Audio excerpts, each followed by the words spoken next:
What is a submarine? A submarine is a steel tube in which we put 3,000-pound hydraulic pipes, 4,500 pounds per square inch high-pressure air, everywhere you can reach. We've got 450-volt AC power, 250-volt DC power. We have fans and pumps. We arm it with the weapons of almost unimaginable destructive power. We propel it with a nuclear reactor, and then we take it out and intentionally sink it in salt water. That's not inherently safe.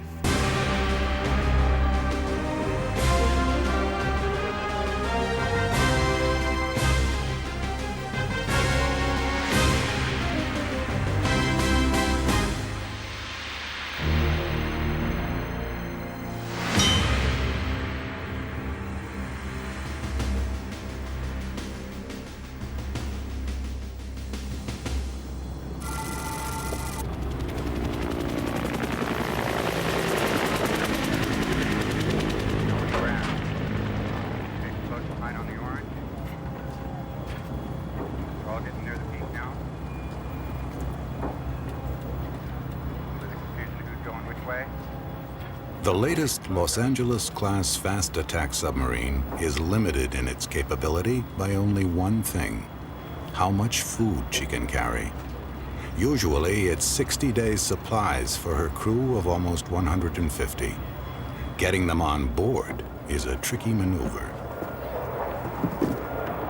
Everything that enters the submarine goes through a narrow hatch: food, men, and weapons. Below is a sealed world of work, drills, sleep, and more work in a cramped and sunless environment. The Topeka is preparing to go out on patrol. Only a handful of people know where she's going and for how long. She may be gone 12 hours or 6 months, patrolling close to Russia or lurking in the Red Sea. This is the world of the submariner, regardless of his nationality.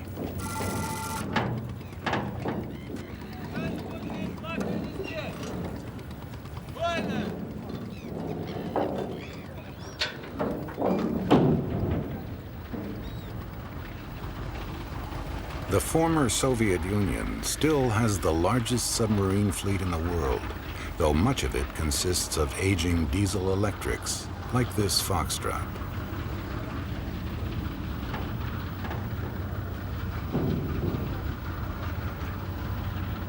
She is nearing the end of her useful life.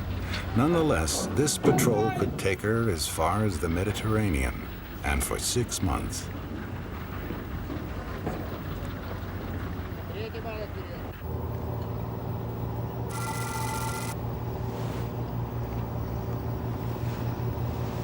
Returning from 2-month sea trials in the Atlantic is Her Majesty's submarine Unseen.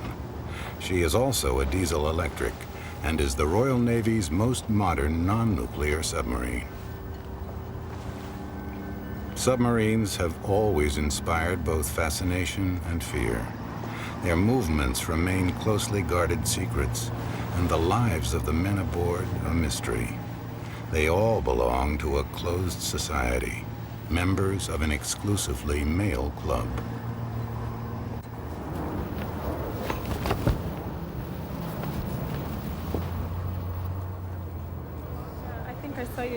Separation is a fact of life, shared by all submariners and their families. Once a man goes on patrol, he may as well be on the moon. It's a continual cycle of separation and reunion. Some say it's like a divorce every 6 months. Others, that it's a honeymoon.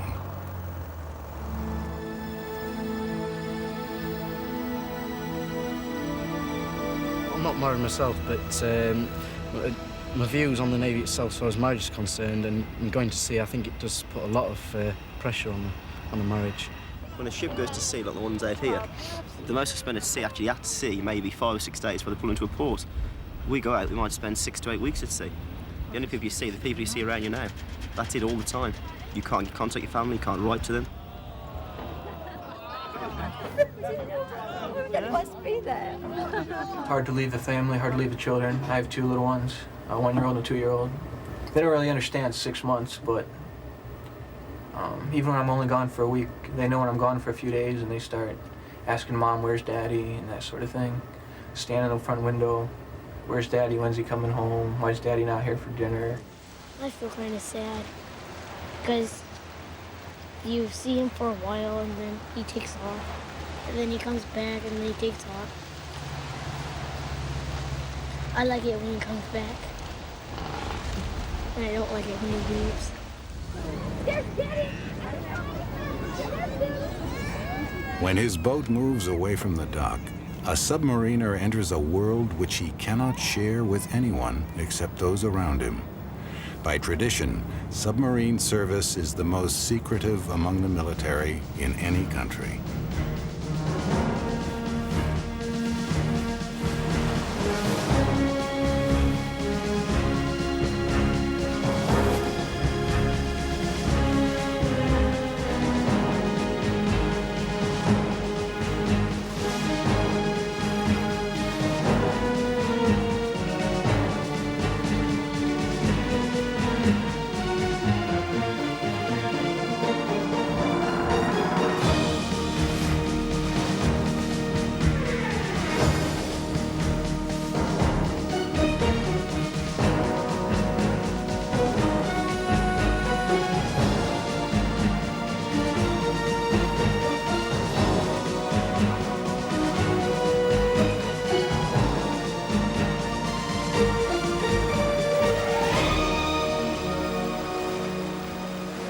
Once the Topeka reaches deep water off San Diego, she will dive, entering her true element. The first dive was frightening. I mean, in the school they tell you how the submarine works, put together, what happens when you dive. When I actually stood there, and the aft went down first of all, and I was sat in the control thinking, well, this is wrong, I'm going down backwards. And the back goes down, the front goes down, you then actually dive. Officer of the deck, when you're steady on course, submerge the ship. When I'm steady on course, submerge the ship, aye, sir.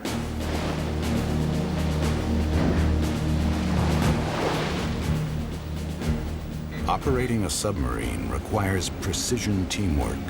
The captain's orders are repeated and relayed several times before being carried out. It's part of a system of multiple checks designed to eliminate the possibility of error.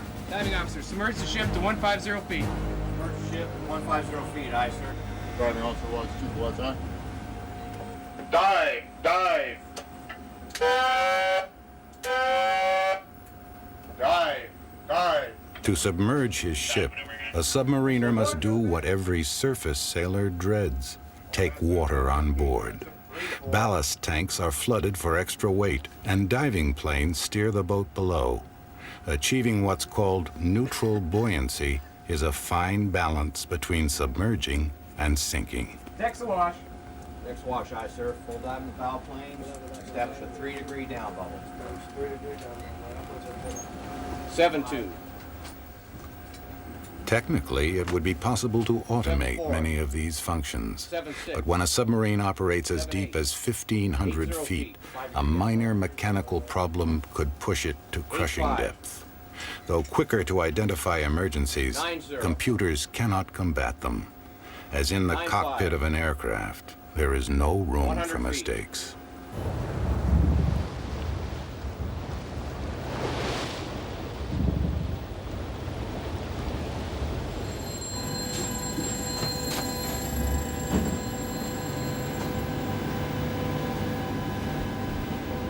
Seeing the Foxtrot crew take her down, you could be forgiven for thinking you were watching a World War II movie.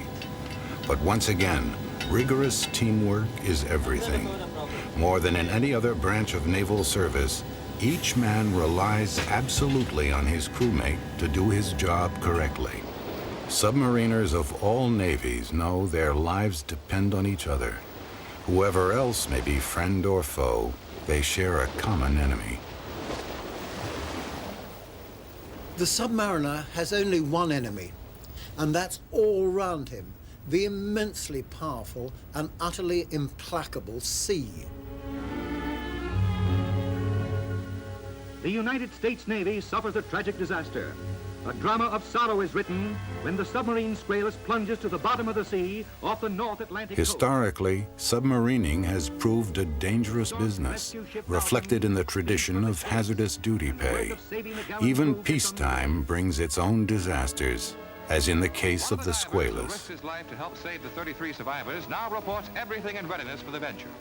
And the prospect of rescue remains uncertain. In most of the waters of the world, you can't recover a submarine. As one admiral said, the only point in locating a wreck is to know where to send the flowers.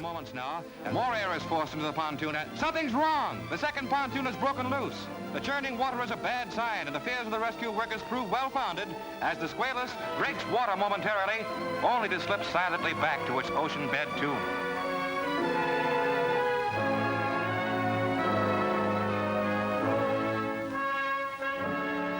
The safety record of our submarines is not perfect.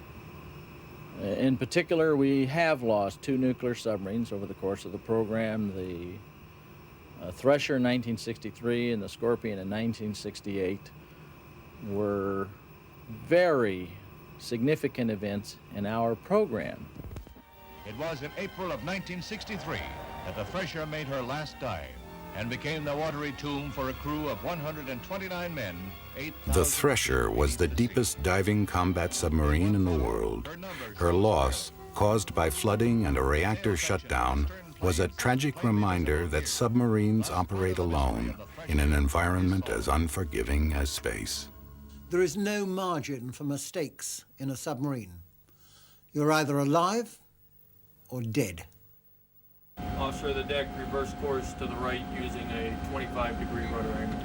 Reverse course to the right using a 25-degree rudder angle, aye, sir. Helm right, 25 degrees rudder. 25 degrees rudder, helm aye, sir. Steady course 180. Steady course 180, helm aye. Offshore deck, my rudder's right, 25 degrees, sir. Very well, helm. Commander Jablonski is putting Topeka through her paces. Usually, he warns the crew, but not this time. Among other things, it's a good check to see if everything's stowed correctly. If you're being chased, the last thing you want is a tin of baked beans banging against the hull and giving your position away. They call it angles and dangles.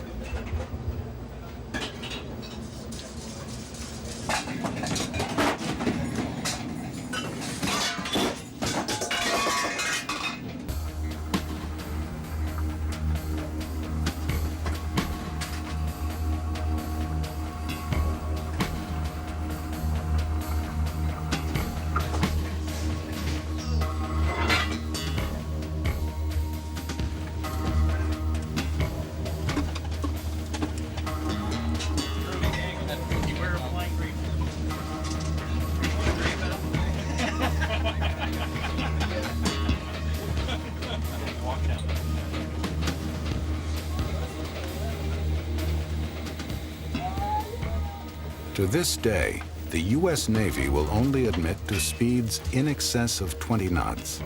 But it's accepted that boats like the Topeka are capable of nearly twice this speed, almost 50 miles per hour submerged. In the underwater games of tag played between the superpowers, speed and maneuverability are essential ingredients, vital for outrunning your opponent and hopefully even his torpedoes. Flush maneuvering, make normal 2/3 turns. Make normal 2/3 turns, aye. Now left 15 degrees rudder, steady course north. Left 15 degrees rudder, steady course north, aye. When you on the school?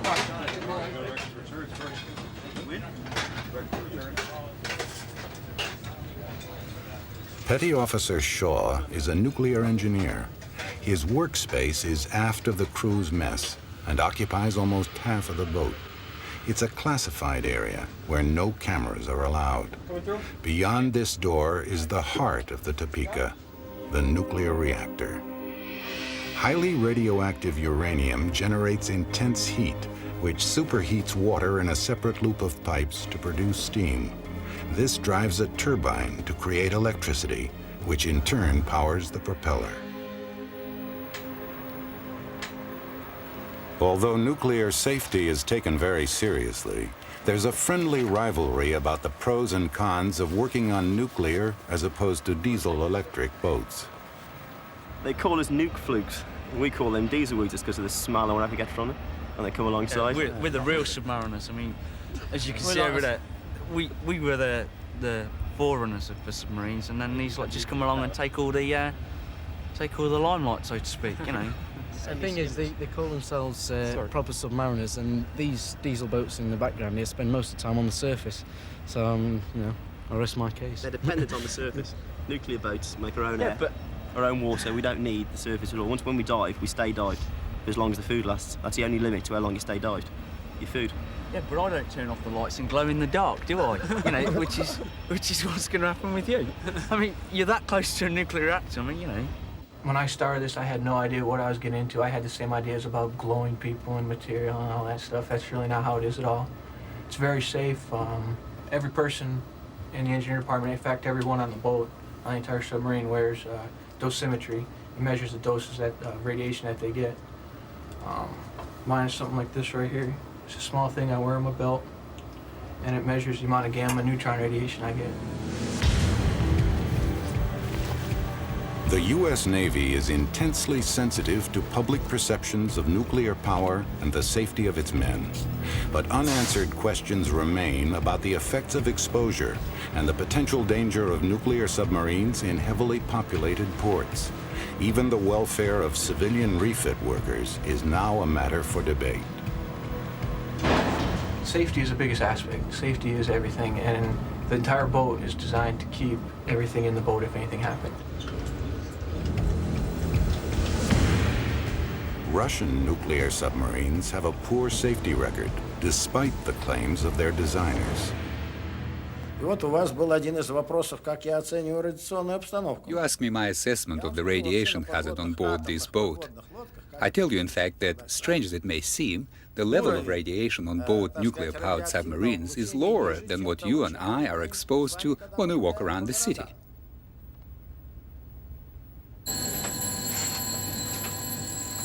All submarines are designed as weapons of war. Once underway, the rhythm of the machine takes over, whether it's an antiquated diesel-electric like this or a modern nuclear boat.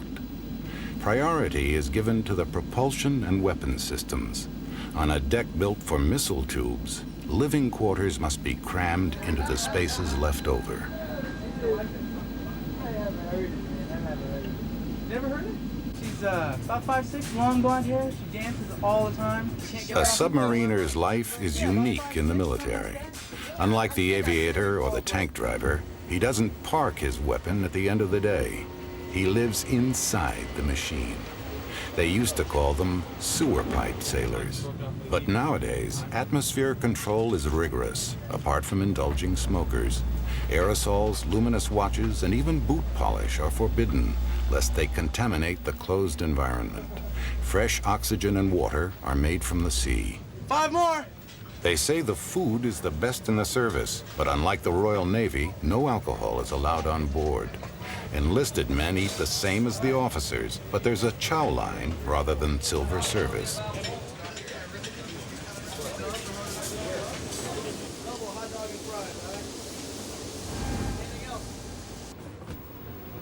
Trash must be compacted and dumped into the sea, heavily weighted so as not to betray your position. Underway, distinction between night and day quickly disappears. Your time is broken into watches. 6 hours on, 6 hours off. Yeah, Rick, it's time to get up and go on watch, man. Weekends become a thing of the past. The routine is relentless. Yeah, Dan, it's 5 o'clock. It's time to get up and Your go on bunk's watch, really your only place that's yours. And we have to do things to kind of keep our morale up. A lot of guys bring personalized sheets when they go to sea. I've seen Snoopy sheets. I've seen sheets with hearts on them, and even seen one guy where a guy had a full-length computer image of his wife on the sheet, so.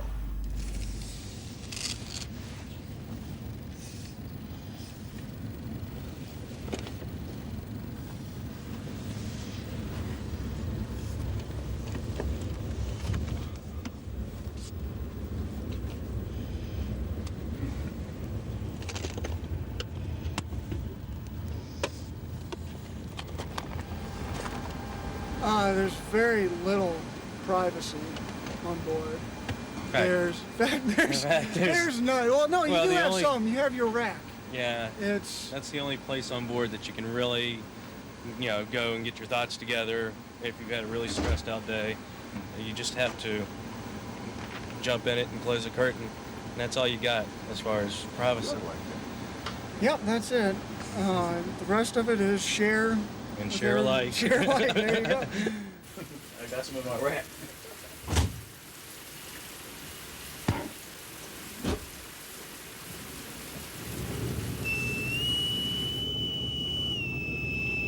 Probably takes a special type of bloke to serve in submarines. Not all of us are volunteers, however, but there are very few people, in fact I can only think of 2 or 3, who have not enjoyed the comradeship and the closeness and the sort of interdependence that you have in a submarine, which is a peculiar characteristic of submarines. You are quite literally living in each other's pockets. You do get close, friendship-wise. Yeah. Darling. You do build, I think, a sort of special friendships, that you wouldn't sort of get outside the Navy on a submarine. You live in like such confined spaces and whatnot, and because you all eat together, you literally sleep on top of one another, which not, but you know what I mean. You sort of, it's you go out drinking together when you arrive at a port and whatnot, so you sort of like buddies, as I say, all buddies in boats, as they say. It's very close on board, but when you go on long patrols, the tension, it can get a bit too much at times. If you need to get away from someone, you've got nowhere to run. You're on board, you're stuck there, you can't leave. It takes a special kind of person to be able to handle the stress at times. If you can't handle the stress, you can't live on board. I don't know about her, man. I heard a few things about her. Everybody knows her. Well, how's her attitude? She got a nice attitude? She's got a good personality. It's fun party with. It's just like a big family when we're underway. Everyone's really tight. Yeah, the way you talk to people, the way you touch people. I mean, I think everybody here is really secure with themselves where they can do things like this underway in this kind of environment. But in public, it wouldn't be acceptable. The engineers, or nukes, joke that the torpedo man's job is to protect their reactor. Torpedo men, or coners, call the nukes their chauffeurs. Either way, the torpedo is central to the hunter-killer's lethal anti-submarine role.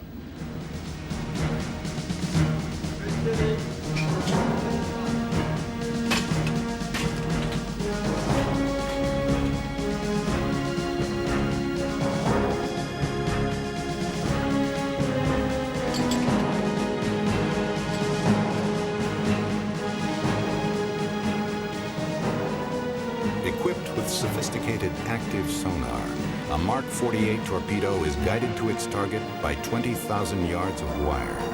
At a maximum speed of 55 miles an hour, the advanced capability version is fast enough to catch the swiftest Russian submarine. Topeka also carries Tomahawk cruise missiles, demonstrated with such ferocity during the Gulf War by her sister submarines. Tubes loaded, the Topeka is ready for action. Well, there's very little difference between a submarine operating in peacetime and in wartime as far as the submarine is concerned.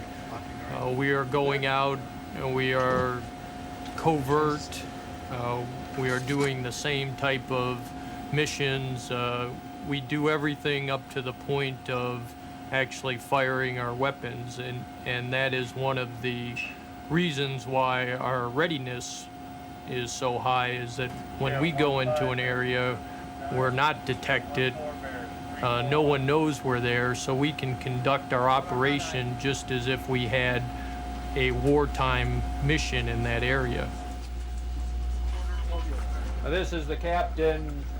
Our situation right now is that we are moving into an area where there's been hostile submarine activity. We've received authorization to attack any hostile submarines, and we're conducting a sonar search for those contacts now. Carry on. That sound is the sound of the water running past our hydrophones that we use for underwater communication, but we can also hear other sounds in the water. And we're listening for close contacts. You would hear their screw blade noise coming through that speaker. A fast attack submarine is always only minutes away from responding to or initiating aggression.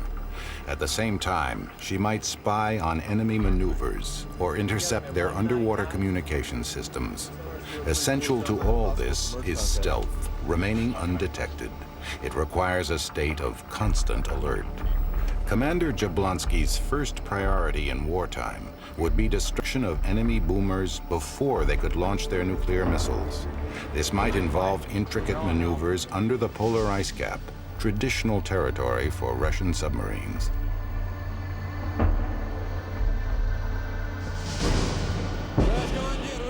Района 19-20.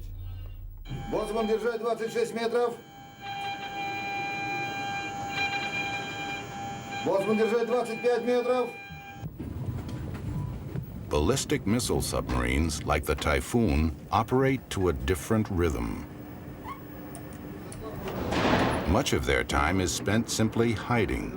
Like cosmonauts aboard an orbiting space station, their crews live a life of virtual suspended animation.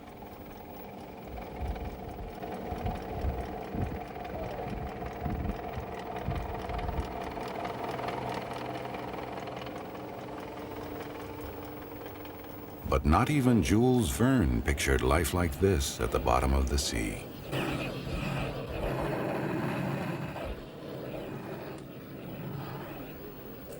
As the world's biggest submarine, the Typhoon deserves the traditional nickname of the floating hotel. In its atmosphere of a comfortable, if slightly dated health club, it's easy to forget its deadly purpose.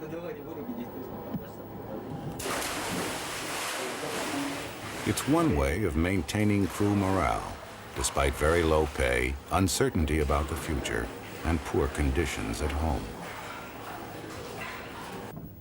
Despite all his responsibility, even Captain Zhiguliov earns only a few dollars a month. Дождусь ли я тебя, сынок? Дождусь ли я тебя, сынок?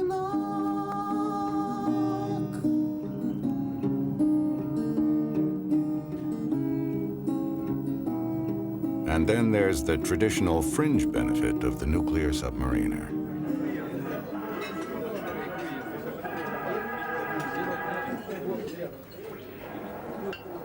Russia may be finding it hard to feed its civilian population, but it clearly attaches importance to taking care of the submarine force.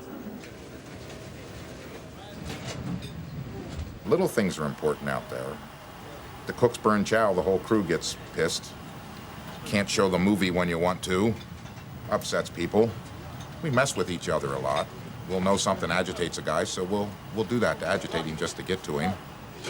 In those last 3 or 4 weeks of patrol, though, you can tell everybody's ready to get home, because everybody's like at each other's throat going, oh, okay, yeah, it goes. Fine, just get out of my face. Starts out, everyone's in a pretty good mood and happy and having a lot of fun. And yeah, towards the end of patrol, we tend to get pretty uptight with each other. We do little things that are funny to us, might not be funny to other people. We freeze people's shoes and steal their pillow, and sounds like kid stuff, but it breaks the boredom out there. The isolation is intense. You can't call home or even write a letter. But 8 times each patrol, the Navy allows you a message from home. Whatever news can be squeezed into 50 words. They call them family-grams. I know you'll think I'm crazy, but I had to ring home just to hear your voice on the answering machine. It made me cry. Can't wait to see you. All my love, Patty. Family grams are really important once we get underway and on toward the end of patrol, because they got, you know, you just got to have something to keep the guys up and keep them going. And the morale factor on a familygram is the biggie on the boat. One of the joys of being a radarman is after watch. You get to walk through the ship and you've got a whole stack of familygrams in your hand. People are sitting there going, have I got a gram? Have I got a gram? Now what's kind of bad is when you have to give them a gram for their mom, right? Oh, my mom? All right, but my wife, yes. Or you find out that their kids are doing great in basketball. Yes, yes, yes. So it's a good feeling. It's it's sort of like a mail call in the old movies. Mail call. In the confinement and isolation, boredom can become a professional hazard. I think anyone has boredom with their job sometimes, but you can be sitting on watch and then the sonarmen pick up a contact, and what was a boring mid-watch, now you're chasing somebody. All right, attention and control. We have what's been classified as a hostile submarine. Sierra 34 now bears 098. The contact is drawn to the right. My intention is to move around behind them and get in position to attack them with a Mark 48 torpedo. Carry on.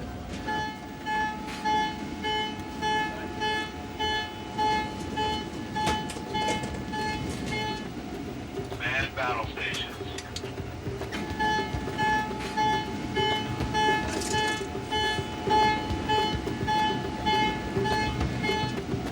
Man battle stations. We operate in realistic scenarios. You don't think about it a lot, but in the back of your mind, you know that your profession, if called upon, is to go out there and destroy the enemy, and we're ready to do that. Helm, steady course 170. Steady course 170. 39 years old, Commander Edward Jablonski controls a billion-dollar weapon system. It's a responsibility he relishes. It's a very challenging time, and it gets your heart pumping, because you know that you're in a position where if you make a mistake, you have the potential to give away your position. Weapons officer, tube 3 will be the first tube, tube 4 will be the backup tube. Tube 3, first tube, tube 4, backup tube, aye, sir. Our mission is to go in there and destroy specific targets, whether it's with our torpedoes or with our cruise missiles, and whether we carry nuclear weapons or not is not something that can be discussed at the unclassified level. So we'll leave the question at that. Yep, tube 3 is under pressure mission down in Nora, tube 3. It's a violent profession if you look at it, at the fundamental level, but you're not going to deter aggression or beat your enemy without some destruction. Stand by. Shoot.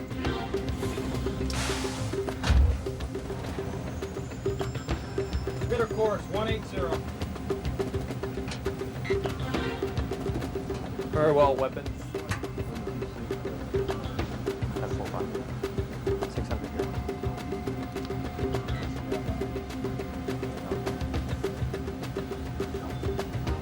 Shot looks good on plot. Very well, plot.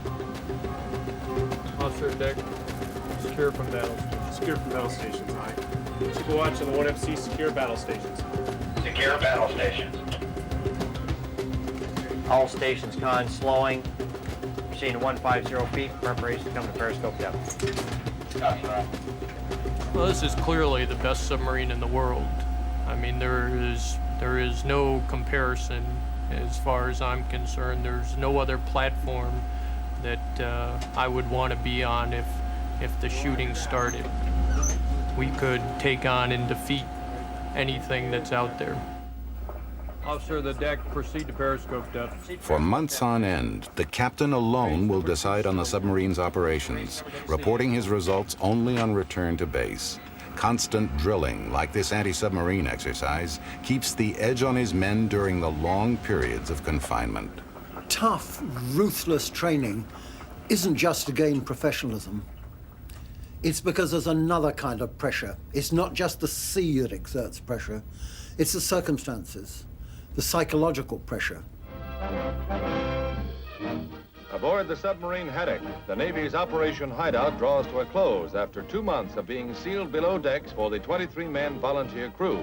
It's been a test of human fitness over prolonged periods of submerged conditions, and the crew's reactions will largely determine the human factor in the Navy's first atomic submarine, designed to stay under indefinitely. What's the first thing these bearded sea dogs wanted to do after 60 days of confinement? Why, shave with fresh, hot water. Admiral Rickover said, we don't know if we have any problems aboard our submarines because we don't send psychiatrists out on them. And I rather endorse that.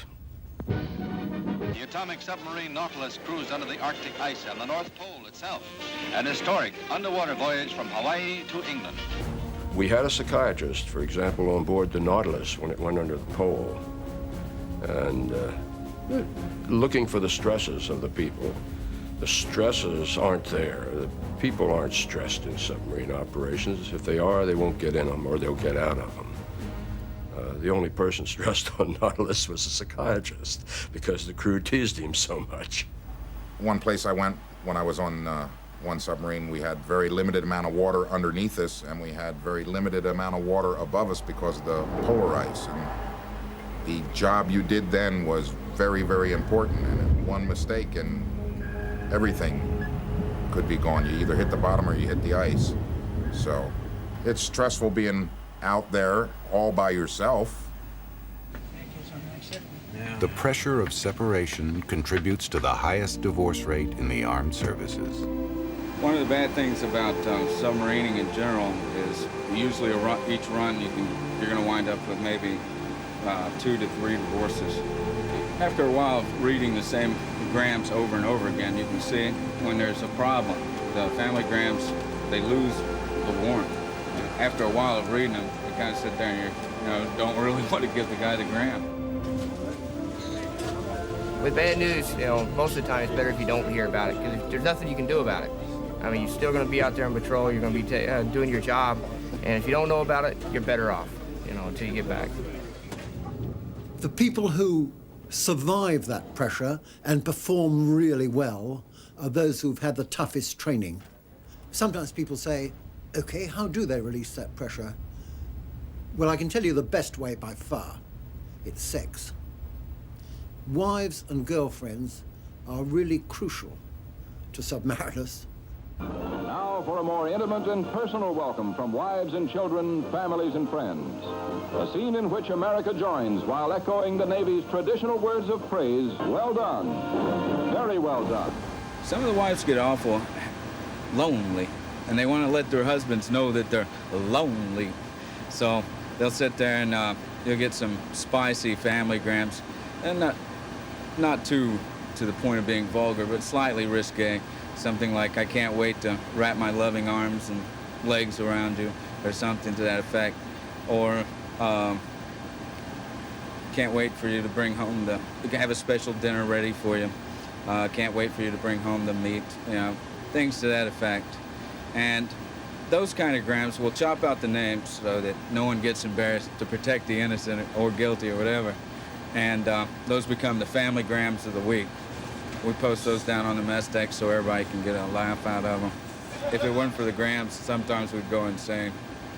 Because everybody has to know that, even though this is an adventure, right, we still got a home too. And it's, we really miss our families a lot.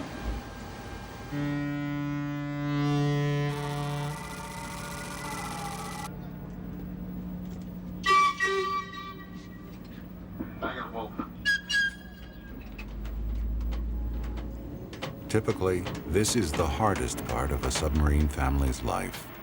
The Georgia is preparing to depart on patrol today.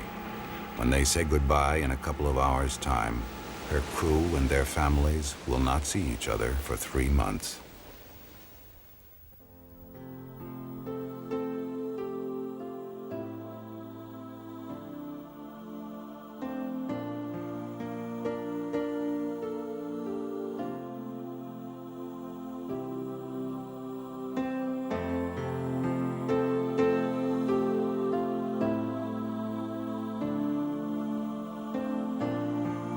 There's a lot of sadness.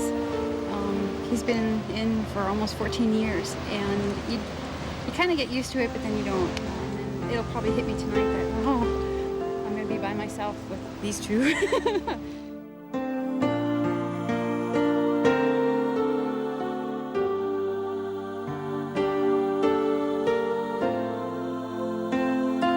Fortunately, I was home for every one of my children being born, but I was gone shortly after. And I'd leave home and they might be a month old, and I'd come back and they'd be 4 or 5 months old.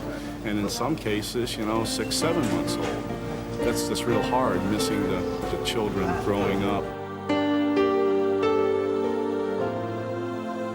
I lose my dad almost every year, and he's gone anywhere from a couple of weeks to 6 months. And other people talk about, well, I was with my dad and I did this, and I say, well, my dad's at sea again. So it's hard.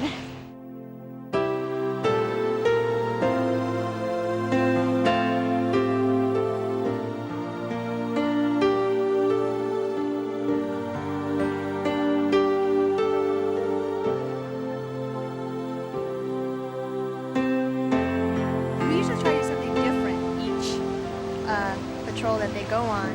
This time we took some lingerie of ours and sprayed them with our perfume and put them in little Ziploc bags. And they're going to put it all over their wardroom, and I guess they're going to try to guess whose is whose. And The lingerie is going to come out just before they come home to remind them what they're coming home to. I think the perfume and the lingerie will do it.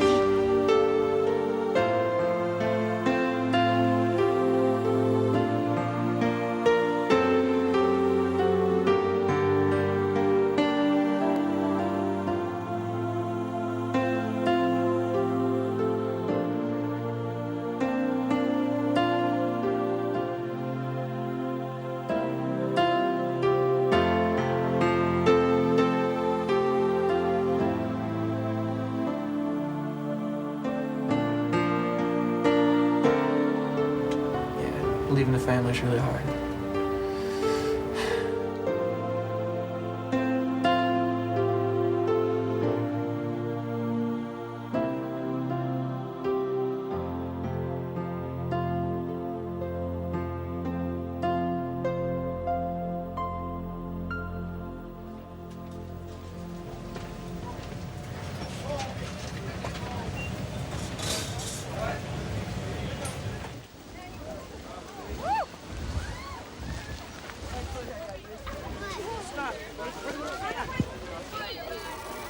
An hour after the Georgia has pulled away from the wharf, she must pass through this floating bridge on her way to open sea and her patrol area.